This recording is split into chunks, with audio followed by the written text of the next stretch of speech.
चढ़ली जवानी हमर छोड़ता रे पानी, सखी रे भतार जब करे छेड़खानी।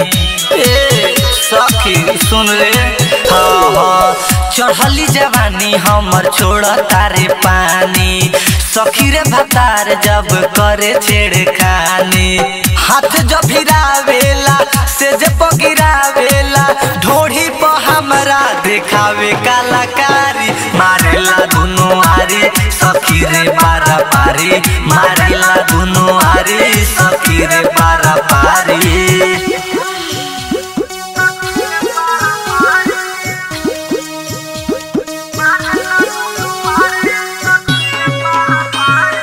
डीजे संतोष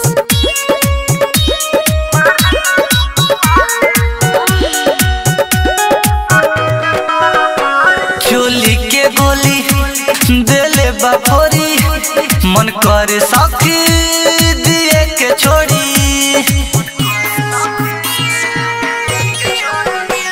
चोली के गोली देले बाफोरी, मन करे सखी दिए के छोड़ी। जब लागे उत करे ना तन को दाम धरे, जब लागे उत करे ना तन को दाम धरे। नसल बाई तो हमार साया साड़ी, मारेला दुनो आरी सखी रे पारा पारी, मारेला दुनो आरी सखी रे पारा पारी।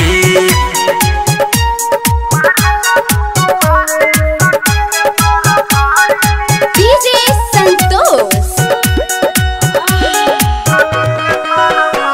राइटर अटल बिहारी पियावा, तो बेला सखी मोर दोनों बियावा।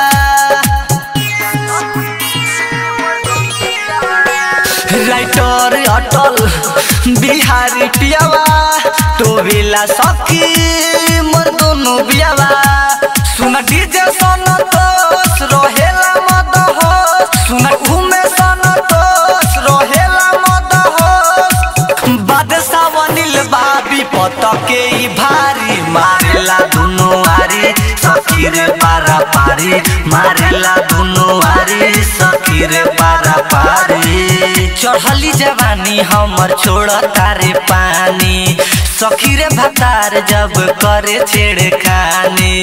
हाथ जब भिरावेला से जब गिरावेला, ढोढ़ी पर हमरा देखावे कलाकारी। मारेला दुनो आरी सखी रे पारा पारी, मारेला दुनो आरी सखी रे पारा पारी। रिकॉर्डिंग स्टूडियो डोकैला चौक।